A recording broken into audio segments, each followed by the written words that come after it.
We'd like to welcome to our studios here at Calabash TV. The lady who's been sort of a stranger to us, or we've been a stranger to you. Sally Elwin, something good to see you. Wonderful to see you, Bernard. It's been a while since we last spoke. It's been a very long time.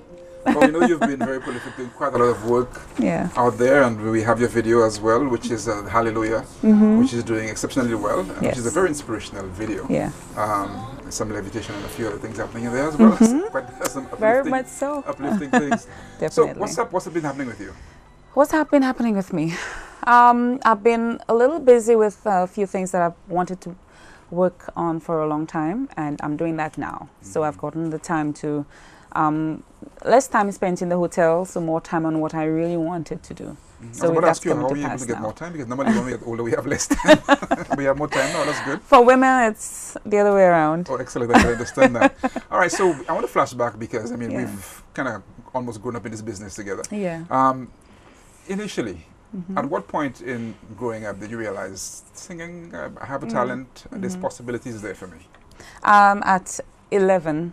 I was in primary school. Was it somebody who inspired you? Yes. Okay. My peers. I didn't know I had that talent. I would just probably be doing my little thing in the classroom, and she could sing, Sally could sing, Sally could sing. So when graduation came around, for us to leave grade 6, standard 4 at the time, they told the principal that I should go and sing a special at the graduation. Like, me? So, you know, that's where it really started off, that I felt that I had this talent. So when I heard people cheering when I was done, I'm like, maybe I really could sing. And that's when I knew that I had something there. So it wasn't from the family? There was somebody singing in the family? No, I have 8 siblings and nobody sings. Nobody in the family that I know of sings. My mother tried to take a little credit, but I stopped her right away because like, Mama, you can't sing. So I think it was definitely a talent from above, from God, that He gave to me to inspire others. And I think that's what it is.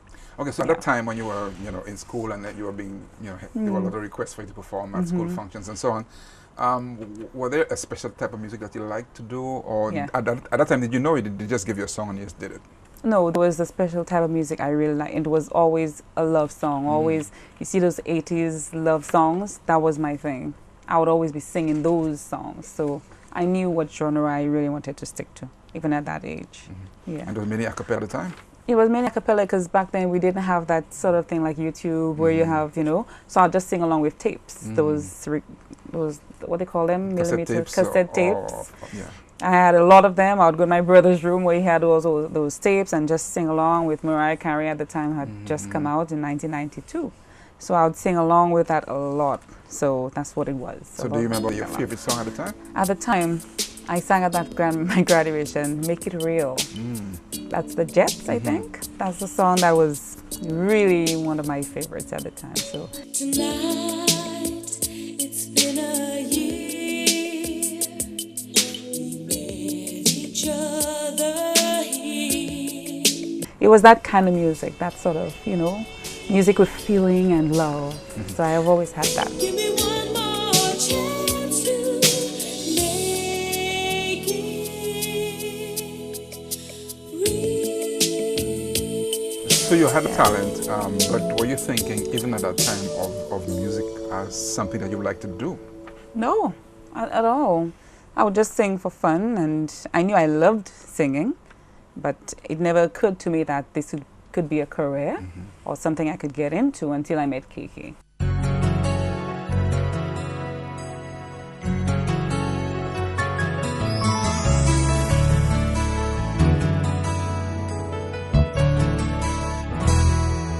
So that's when I knew, okay, there could be something there and we could start something off. Need a man to love me, need a man to care, someone to bring me flowers, breakfast and bed, someone to make me feel the way who makes you feel when she's been touched, someone to understand my needs, someone to make me feel complete.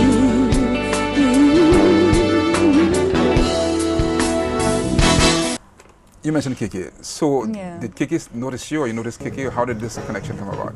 Well, at the time, it was Lover was hot on the scene as well, KK's hit song. Yeah. It was at that time that I, was into my starting to realize I could sing. And I was walking on the street and I met him. You didn't know him before this? I hadn't met him before. I just saw the video on TV with the bike and everything. Right. And then I met him like, oh my God, there's KK Elwin. So I went up to him and I told him that, I think I could sing and I'd love if I could come see you so you could produce a song for me or write me a song. And as they say, the rest is history. Say that you will always be my hero. Keyboards and vocals come together to form a charming duo who captures the hearts of audiences with their special chemistry. The musical career of the husband and wife team began in 1992. The rest is happy history. Good. All right, so talk to us about what about KK's music style that worked for you, and what about you that worked for him in terms of, because he worked with a number of artists at the time. He was a producer, a singer-songwriter, I mean the multi-talented KK. So talk to us about when you all started connecting, what is it that, Well, it was a song. Remember, Lover is in the line of what I really liked. And he had a couple of the love songs as well. A lot of songs people probably don't remember, but he has some beautiful love songs from his album. And that's what, connected me with him. When I met him, I'm like, okay, he probably can be the one to bring that out in me as well. So when I went to see him, we sat down and he wrote me a song. And that song is actually in my first album, one of the songs that he wrote. So, and we went from there. So at that point you became interested in original music? Yes, because that was the whole point of that connection as well. To original music. Okay. Yeah. And so he did most of the writing for you? He did all the writing, all of the writing at that time. I need a real love, a man who understands me. Real love, a man who truly cares. I need a real love, a man who understands. At the time, were you tempted to add a line or two or influence Not something? really. Or you were just comfortable with I was just comfortable let him do his thing. I was good. So just show up in the studio and I knew record? I was in good hands. Just show up and record. Yeah. So in terms of performances now, when did you all start performing? Well, a few years had passed and I turned 19 and he was thinking of, starting a band because he was doing the ships then. Right. And he was thinking of staying home. So with my talent and his talent, we could put a band together. So that's what we did. We put a band together and we started. That was my first time on a stage singing in front of a crowd, an international crowd, because in the hotels you have people from everywhere. Right. So that was my first time doing that at 19. And from the first night, I immediately fell in love with it. And we stayed at the Rendezvous Hotel for like 20 years. Wow. After we had the band just doing our thing. In and out, I hit the ship as well with him. In between, here and there, just doing stuff, jazz. And it just, years later, it just lasted for a long time. So at one time you were doing music full-time, that's what it is? Yes, it was full-time. After school, I never did anything else. For real? I went straight into music and I never did anything else. Oh, so you want an executive accountant somewhere else? No. Firm, no? I tried it though. Yeah? I tried it and I didn't like it. I tried the 9-to-5 thing. I'm like, nope. It's not for me. Yeah. Now, in terms of recording, do you remember your first song? Yeah. It was oh my gosh, Bernard, you're taking me way back. Oh, sorry. But I did. I Will Be Waiting was one that I did way back then. Yeah. And it's actually ended up on my first album, I Will Be Waiting. So the first song you recorded was released or it was released. Or the very first song? It was released. It didn't do too well because I don't think that at the time I had the talent that I have today in terms of developing my voice and singing very well like I do now. Well, I'm not patting my back, but So, and it wasn't something that, I was out there pushing myself and doing this. It was just something to just get out there. So it was just for fun. Yeah. Really. But once you had that experience and you became a recording artist and so on, talk to us about what was the approach after that? So when I decided, okay, well, I'm ready for an album, KK said, okay, we're ready. He started writing the music and that's when You Are the One came about. And we released that song first, and it did very well with the video by the sea. Everybody's like, oh, the video you have by the sea. That's how they describe it. So that song did very well. I've sang that song at so many weddings. So many weddings. I even had a bridegroom who wanted to surprise his wife and had me just come out and sing for her. She was so surprised. So that song did very, very well and still doing well now. My life was changed from the moment you walked in. Never thought I'd ever feel this way. Better yet, you're here to stay. Could have walked away, but something made you stay. Could it be that we were meant to be? You are everything to me. So you must have seen like a million people get married? Yeah. In St. Lucia. Yeah. Because you did, I'm sure, did you perform at weddings at hotels as well? At the hotels as well, yes. Right. So you're right. Yeah, you should probably do a tally. I haven't tallied, but you're probably close. Yeah, I know, because I know you do quite a lot of there's a huge demand for you performing at weddings and so on. Yes. And so what was that experience like? I mean, you seeing people, you know, getting ready to start a new life and so on, and they'll remember you, most of them, for quite a long time. Yes. It's exciting because we actually had a couple at Rendezvous at the hotel who got married on our anniversary. Wow. Because they wanted to remember us. Wow. So they got married on our, so at our anniversary, they were singing at a wedding. So that was very, very special for us. Yeah. So there's the pressure on you every day to make sure that it's people's weddings are very special. Yes. You can't afford to mess up. You can't afford to mess up at all. Once we were late for a wedding, get into a wedding, there was traffic. And I'm like, oh my gosh, but we got there on time. And it was a beautiful wedding. You are the one who turned my life around. You are the one who picked me up when I was down. From the moment I saw you, I know my life would never be the same. You are the one, you are only one for me. All right, so then, so you became seasoned in this thing. Obviously, you became a critical part of. Did you have a name for the band? It was Fantasy Band at the time. Yeah, not known in the local circuit, but the hotel circuit. For the hotels. Yeah. How was that experience at the hotels? It was a good experience.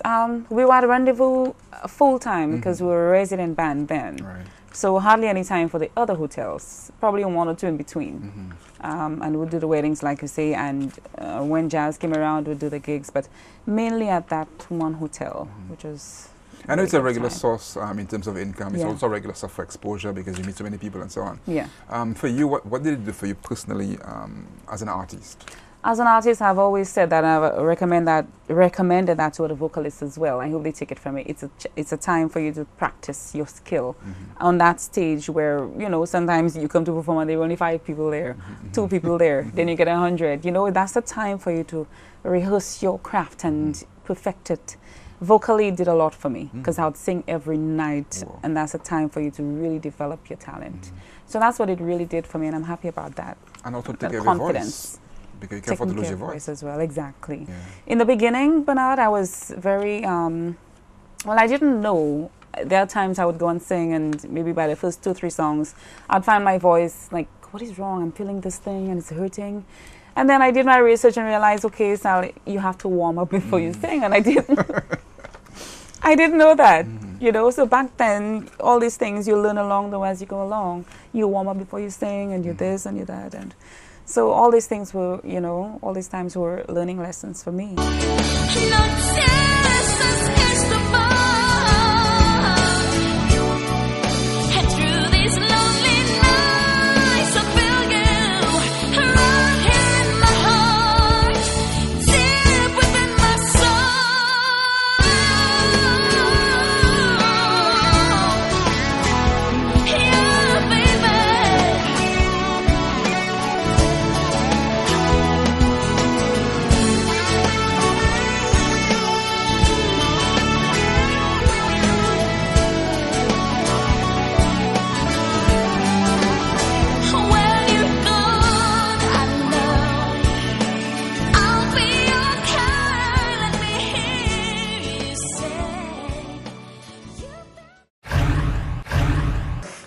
perform her song from her latest album and the single, You Are the One. Put your hands together. Make some noise. Give it up for Sally Elwin!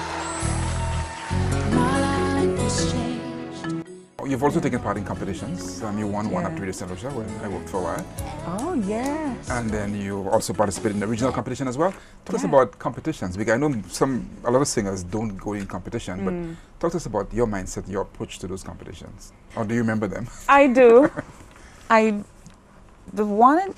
did the one at Radio St. Lucia, yes.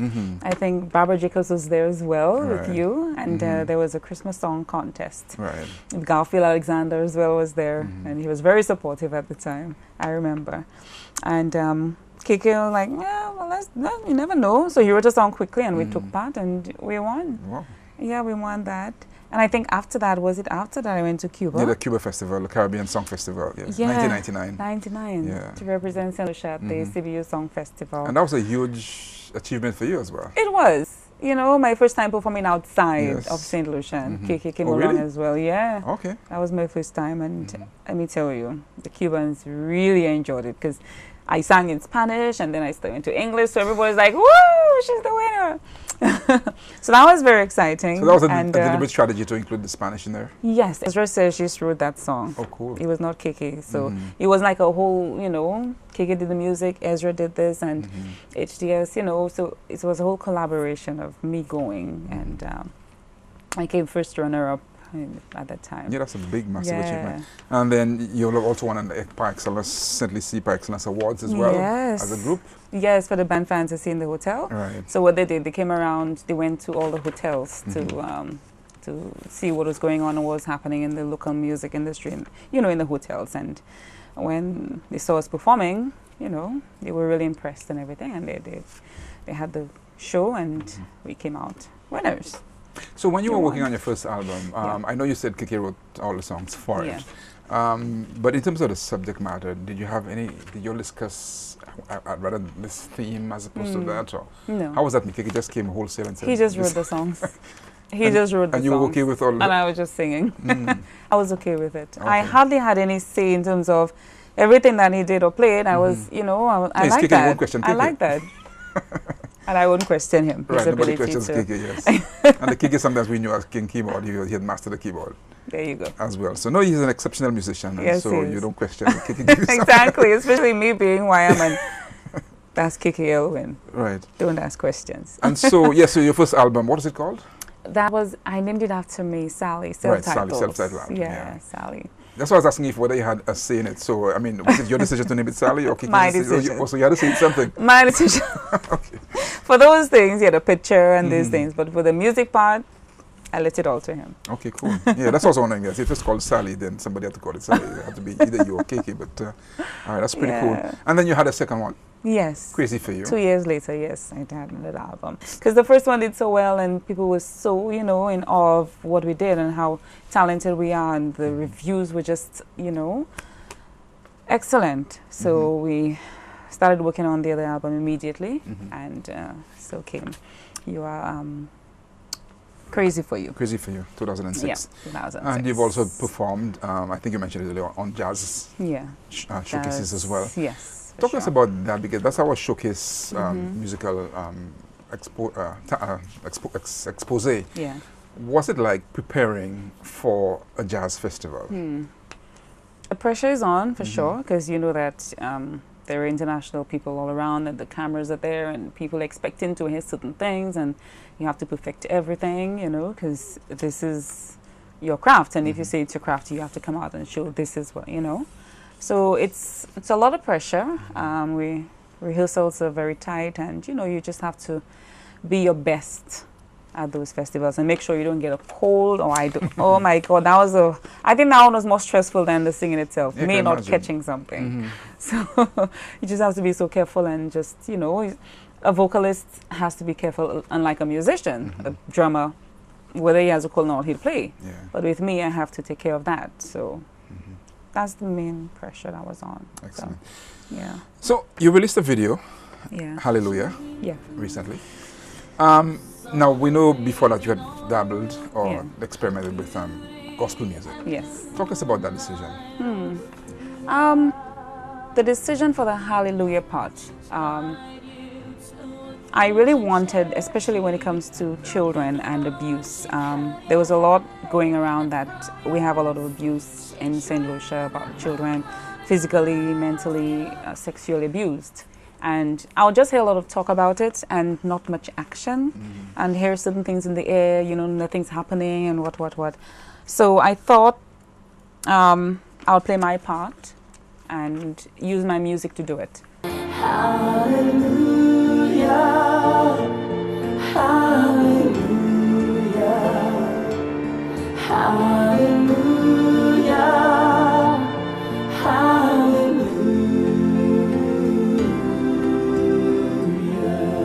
So I contacted certain people. I contacted Colin, asked him if he'd love to be on board with recording this music video so I can, you know, have it meshed with, because my thought was if I have this song and do a video highlighting abuse, the two would, you know, because the song is very emotional.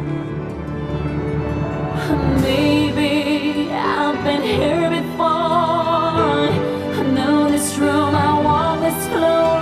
I used to live alone before I knew ya.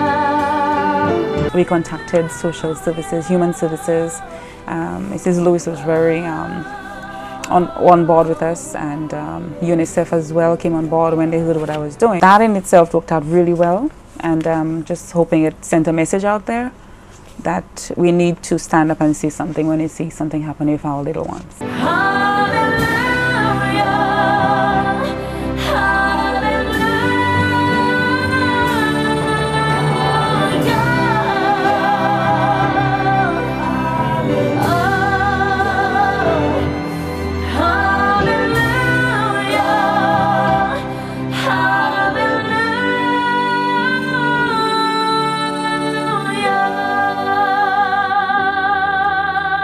Was the message I really wanted out there. Yeah. So I suppose you, I know artists sometimes associate with causes and so on. So that's your main cause. Yes, for sure.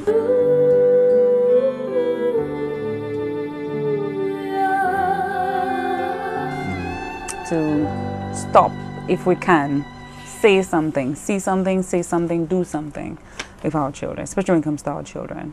I have children, so I'm a mother, and we need to protect our children at every cost. Yeah, certainly very good to see you, and all the best with Grab the Mic and convey our best wishes to KK as well. I will. Thank you for having me. You are the one who turned my life around. You are the one who picked me up when I was down. From the moment I saw you, I knew my life would